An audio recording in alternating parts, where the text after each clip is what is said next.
Hello everybody, welcome to the Raj Malhotra IAS academy. आज UPSC explain series में world history से हम आपके लिए टॉपिक लेके आए हैं, which is basically the treaty of Trianon, which was signed after the First World War and decided the fate of Hungary. तो बहुत ही important है because recently 100 years have completed of the Treaty of Trinain and that's why it was in news. So let us discuss what exactly it is. क्या थी treaty of ट्रनाइन, क्या इसमें main जो objects थे discuss किए गए थे, डिसाइड किए गए थे, क्या आज के कंटेक्स्ट में इस ट्रीटी का रेलेवेंस है, क्या इम्पोर्टेंस है हंगरी के लिए and for the concern states. So let us discuss all the aspects one by one. So recently it was in news because on 4th June 2020 100 years were completed for Treaty of Trinain. 100 जो साल थे treaty of ट्रनाइन के complete हुए हैं. बहुत खबरों में रहा ये, स्पेशली इन द यूरोपियन, अगर हम रीजन में बात करें, इंडियन न्यूज़ में या बहुत ज़्यादा नहीं रहेगा, बट हाँ यूरोप के कंटेक्स्ट में और जो कंसर्न स्टेट्स हैं लाइक यूगोस्लाविया, चेकोस्लोवाकिया, रोमानिया, इस पूरे रीजन में कह लीजिए बहुत ज़्यादा ये खबरों में रहा. सो क्या था ये, इसके बारे में ज़रा बात करें. So Hungary marks centenary of 20 June 2020 what many people regard as the national tragedy. Of course it was a cause of tragedy for the Hungarian people क्योंकि a huge amount of land, तकरीबन 60 से 65% का जो area था, या कह सकते हैं 70% तक का जो एरिया था, दे लॉस्ट. सो और इस पे उन्होंने अपने फ्लैग्स को थे वो भी दे फ्लाई एट हाफ मास्ट, झुकाए अपने फ्लैग्स को भी साथ. भले ही कोरोना वायरस का ये पूरा रीजन रहा, but despite the fact people were participated on many events और बहुत से रोड मार्च किए गए इस कंटेक्स्ट में. planned many or several events in the whole country. So Daniel Batha described the 100-year-old treaty as an open bound to the basically has an enormous impact today. ठीक है, तो एक प्रोमिनेंट लीडर है, इन्होंने एक बात कही कि ये जो इवेंट हुआ था 100 साल पहले, ये बहुत ही बड़ा एक खुले हुए घाव की तरह है, एक बाउंड की तरह है, जो आज भी हंगेरियन पीपल के लिए एक बहुत ही कष्टदायक, बहुत ही पेनफुल इवेंट है. नेक्स्ट हम बात करेंगे, Trianon is everywhere, its part in a culture, music, history, politics. ठीक है, हर जगह the impact of this treaty. और ये किस कंटेक्स्ट में है ये मैं आपको फर्दर स्लाइड में समझाऊंगा. A new monument has appeared in the June 2020 in front of the Parliament, Budapest, which is the capital city of Hungary as well. Among us many already erected Viktor Orban's government to Hungary past glories. ठीक है, ये prime minister थे आपके 2010 में. For Hungary, 1920 treaty was a national bond that still festers in this day. Mr. Orban's message to the world that Hungary must now be respected. तो क्या था ज़रा ट्रीटी ऑफ ट्रनाइन, उस पर ज़रा हम बात कर लें. सो बिफोर दैट कि ट्रीटी ऑफ ट्रनाइन क्या है, पहले आपको हंगरी के बारे में भी थोड़ा जानना है. Why this topic is important, because जब आप वर्ल्ड हिस्ट्री पढ़ते हो, स्पेशली वर्ल्ड वॉर का पीरियड जब आप पढ़ते हैं, सो हंगरी का जिक्र बहुत ज़्यादा होता है. ऑस्ट्रिया हंगरी पूरे रीजन की बात बहुत ज़्यादा होती है. And if you are not aware about the geography और a bit about the historical aspect of the Hungary, आपको वो समझने में हमेशा दिक्कत रहेगी. सो थोड़ा सा हम जानेंगे हंगरी के बारे में. After that we go to the treaty of Trianon. So Hungary जो है एक लैंड लॉक्ड रीजन है, आज एक लैंड लॉक्ड रीजन है. It was not a land locked region completely in the pre first world war period, but after that it was a land locked region located in the Central Europe region और तकरीबन 93,030 square kilometre का आज इसका area है in the Carpathian Basin. It borders Slovakia in north, Ukraine in the northeast, Romania in the east and southeast, Serbia to the south, Croatia and Slovenia in the southwest and Austria to the west. तो इस तरीके से कुछ countries हैं जिनसे ये boundary share कर रहा है अपनी, और तकरीबन आज हम बात करें 10 million people are living in this region. Also the part of European Union. Hungary जो है यूरोपियन यूनियन का भी एक हिस्सा है. लैंग्वेज है हंगेरियन लैंग्वेज यहाँ बोली जाती है. कैपिटल बुदापेस्ट है, पहले बात कर चुके हैं. And these are the famous cities of this region. Clear है? सो जो एक और इंपॉर्टेंट चीज आपको जाननी है वो है यहाँ के जो आपके लोग, कम्युनिटीज या कह लीजिए बहुत से ट्राइबल जो कि हिस्टोरिकली जुड़े हुए हैं इस पूरे रीजन से, वो कौन कौन से हैं. So including Celts, Romans, Germanic tribes, Huns, vessels and the Avars. So these are the main communities. Those are living here for a long time from the period of the kingdom of Hungary, Austria-Hungary. Clear है? So this is bit information about Hungary. Now जरा map में देखते हैं. Map में आपको मैं समझाऊंगा, थोड़ा और अच्छे से आप समझ पाएंगे. You can easily see this is the present day Hungary region. And these are the areas captured by different nations. Why they have captured, उसका भी जिक्र हम करेंगे इस ट्रीटी के अंदर. You can see this part goes to Romania, Yugoslavia. तो अब पूरी तरह से लैंडलॉक्ड बना दिया हंगरी को. ठीक है? और आप जानते हैं a country which is landlocked वो हमेशा डिपेंडेंट रहेगा इकोनॉमिकली अदर नेशंस पे. क्योंकि जो सी शोर रीजन होता है दैट इज फैबुलस और a wonderful alternative for trade. But unfortunately, जैसे हमने अफगानिस्तान के कंटेक्स्ट में भी समझा था, but unfortunately same happened with Hungary. Now let us discuss the Treaty of Trianon. So the Treaty of Trianon was prepared at the Paris Peace Conference and was signed in the Grand Trianon Palace in Versailles. So Treaty of Versailles के बारे में आप ज़रूर सुने होंगे, first world war के बाद जो हुई थी 1919 में. So this Treaty of Trianon was also one of the treaty in the series of the treaties of Versailles. Treaty of Versailles के बाद बहुत सी ट्रीटीज हुई थी जिसको ट्रीटी ऑफ वर्साइल्स के under, series of treaty of Versailles के under ही काउंट किया जाता है. जैसे treaty of Versailles, treaty of Saint Germain and of course the treaty of Trianon. Clear है? सो इट फॉर्मली, क्यों important, it formally ended the first world war between allies of World War First and the Kingdom of Hungary. अगर थोड़ा सा मैं world war के context में बात करूं, I will not take much from this part. दो अलायंसेस थे आपके, ट्रिपल एंटेंट, ठीक है, एंड सेंट्रल पावर्स.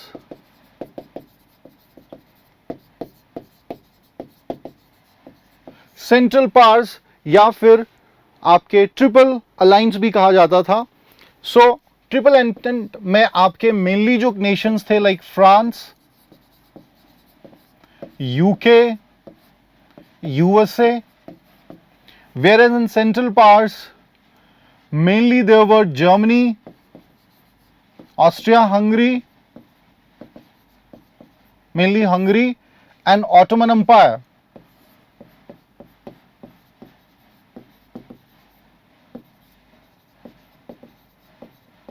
Clear है?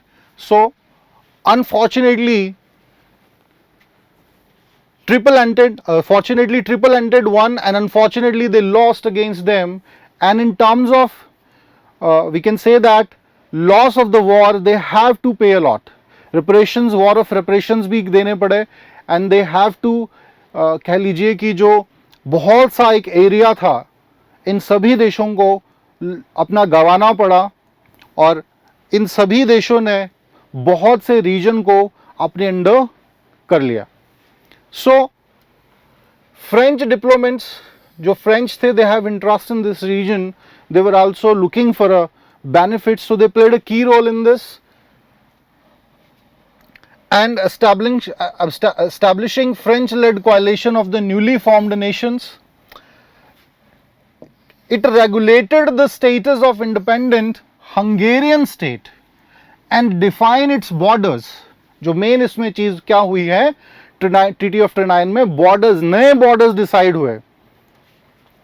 Jointly with the ceasefire lines established in December 1918. ceasefire line decide हुई थी after the end of first world war, उन्हीं को फर्दर लीगल किया गया, and left Hungary as a land locked state. कितना area रह गया हंगरी का? 93,073 square kilometre, which is just 28%. पहले कितना था?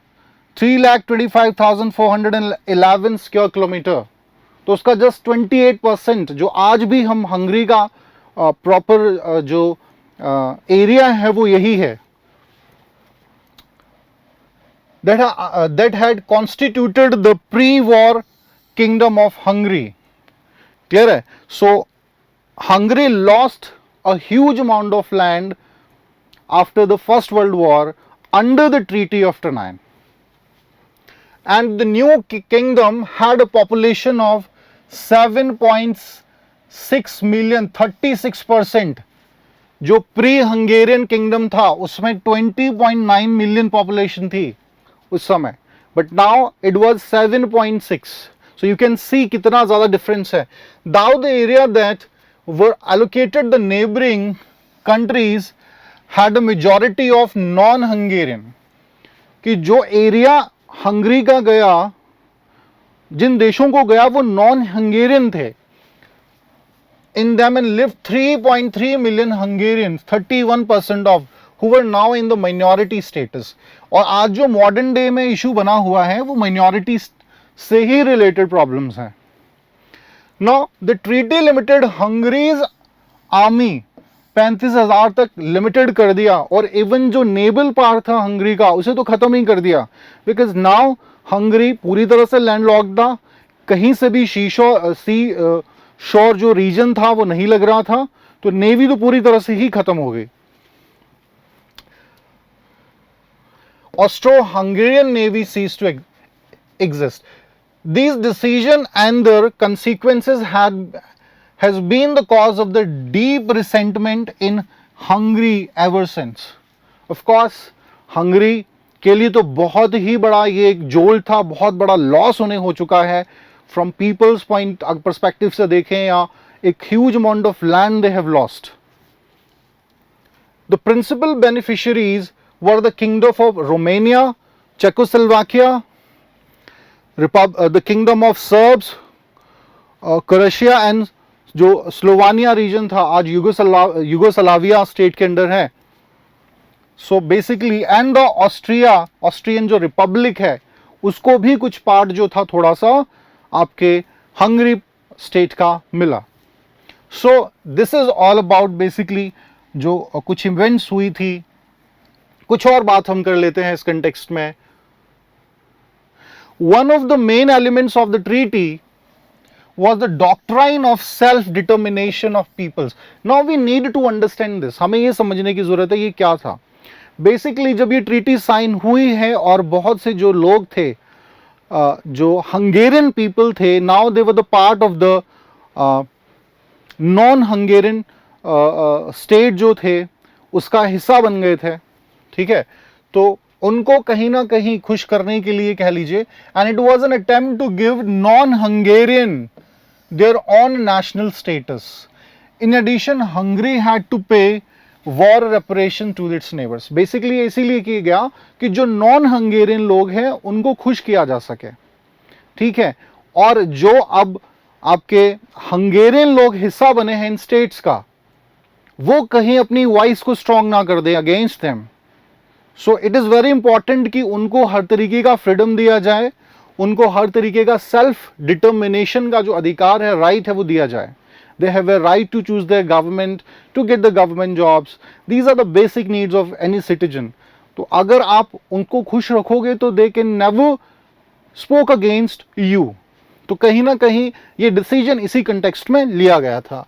Next, the treaty was dictated by the allies rather than negotiated, and the Hungarians had no option but to accept the terms. तो obvious सी बात थी, जो विनिंग अलायंस होगा that will definitely get the benefit.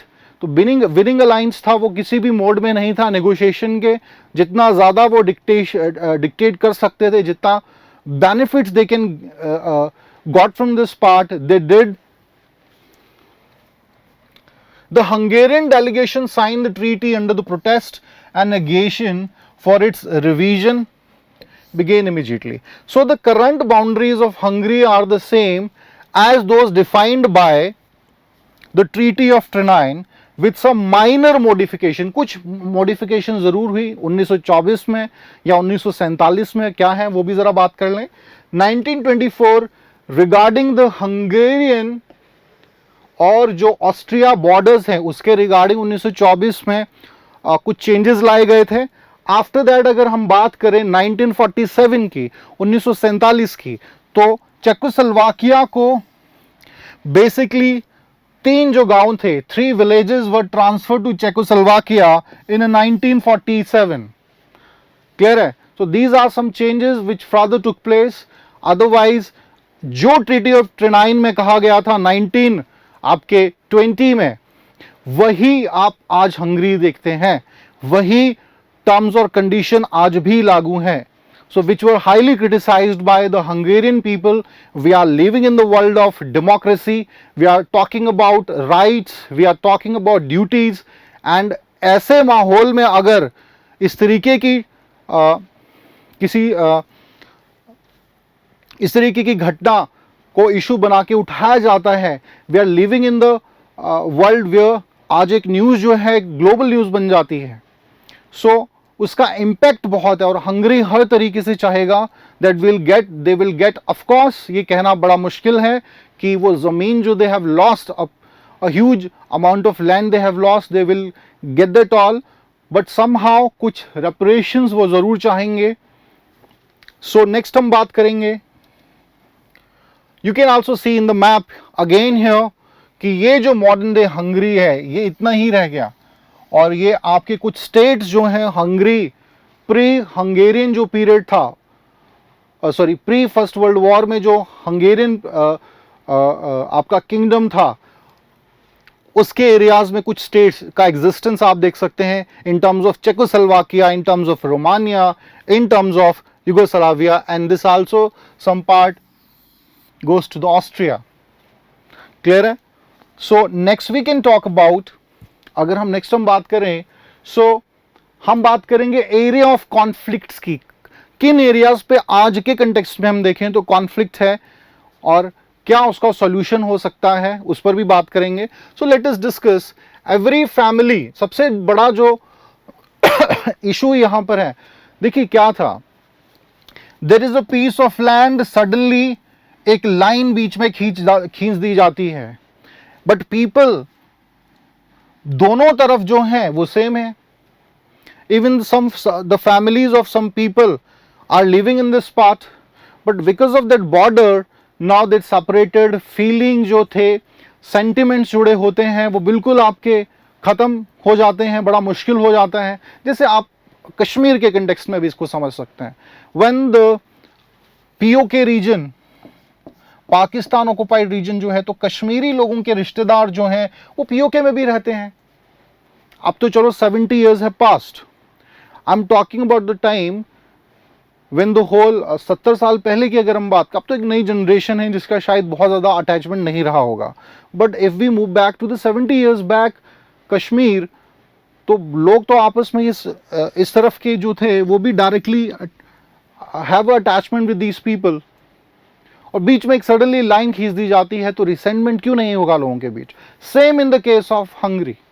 तो एक ही परिवार के जो सदस्य हैं वो कुछ लोग आपके युगोस्लाविया का हिस्सा रह गए, कुछ रोमानिया के बन गए, ठीक है, कुछ आपके ऑस्ट्रिया के पास चले गए। सो इस तरीके का जो इशू था वो एक बहुत बड़ा गंभीर इशू रहा। So family has a family member who either had to leave their home and move to Hungary or was separated from decade, still lives in another country and has their own story of being secondary citizen of these countries. So next जो हम बात कर सकते हैं, the fallout from the Treaty of Trianon has echoes in the tensions today between Hungary and the neighbors. Some 2 million ethnic Hungarians still live there. ठीक है, तो आज भी टेंशन का कारण है, इसका भी मैं थोड़ा सा और बेटर एक्सप्लेन आपको करूंगा नेक्स्ट पॉइंट, एक दो पॉइंट्स में। After coming to power in 2010, Viktor Orban declare June 4 a day of national cohesion. ठीक है, ये प्राइम मिनिस्टर थे, इन्होंने डिक्लेयर किया था इसे, इस दिन को। He has also showered the diaspora with the financial aid and granted dual citizen and voting rights to over 1 million non-residents, many of whom have voted for his Fidesz party in Hungarian elections. So this is what I wanted to point it out कि क्यों ये सरकार Hungary की करना चाह रही है।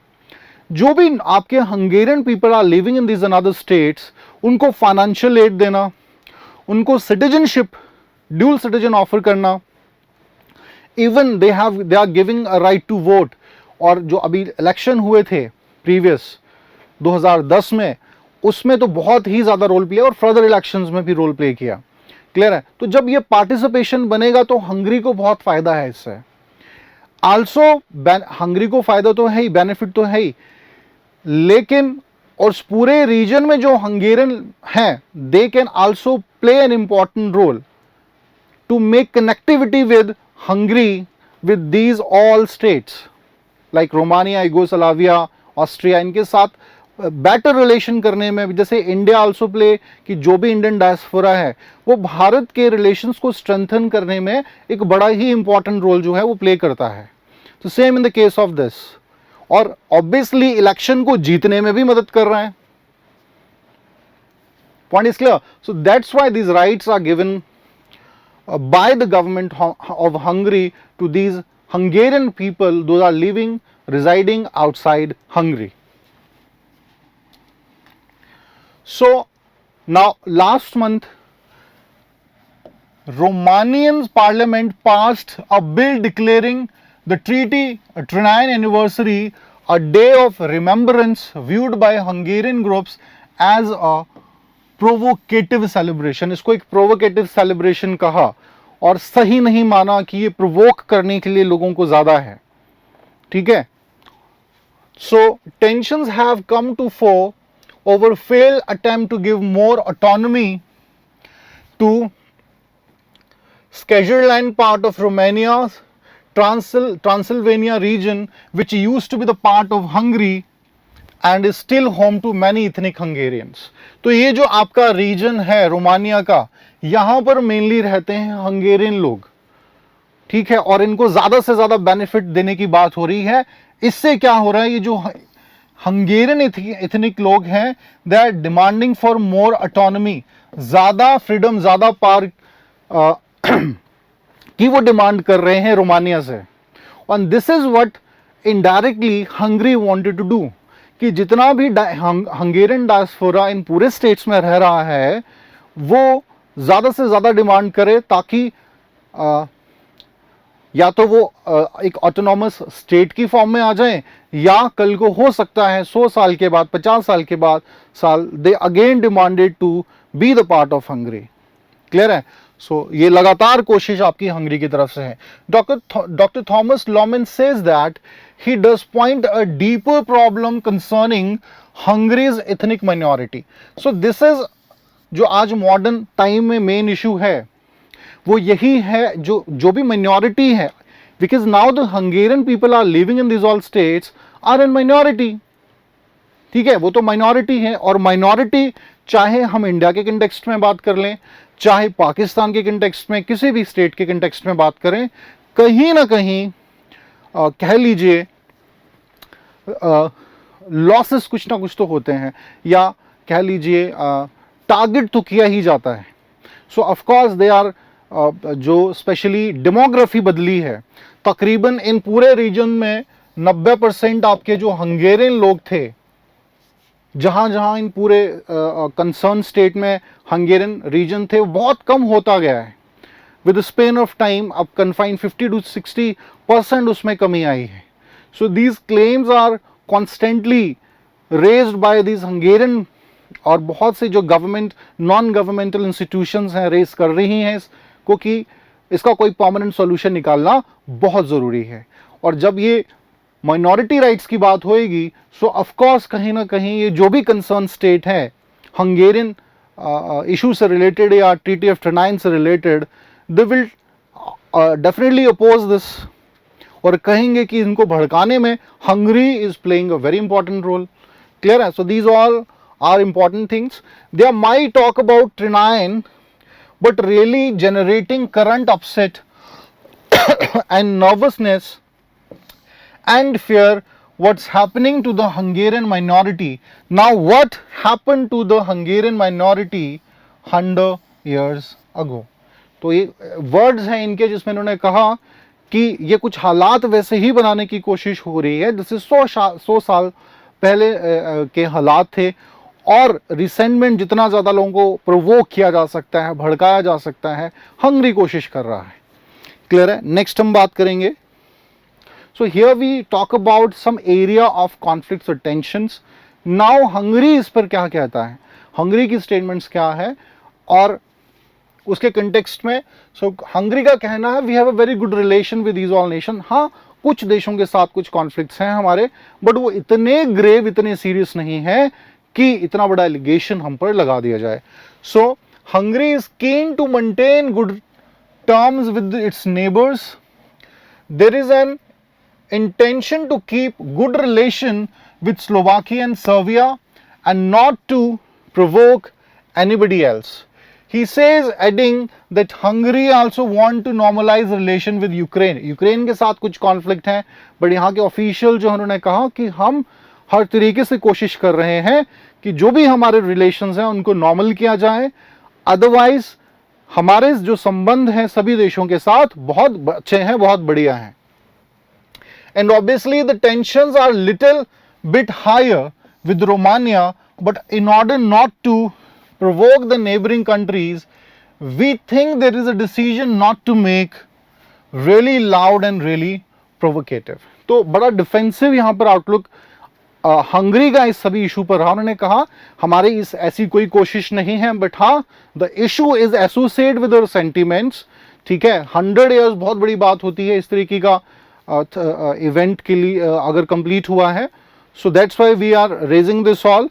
If the people are connecting with this, it shows कि उनके इमोशंस जुड़े हुए हैं, तो आप डायरेक्टली हमें ब्लेम नहीं कर सकते हैं। ठीक है, so this is all about this topic. थोड़ा सा हम बात कर सकते हैं कि वे फॉरवर्ड क्या हो सकता है कल को।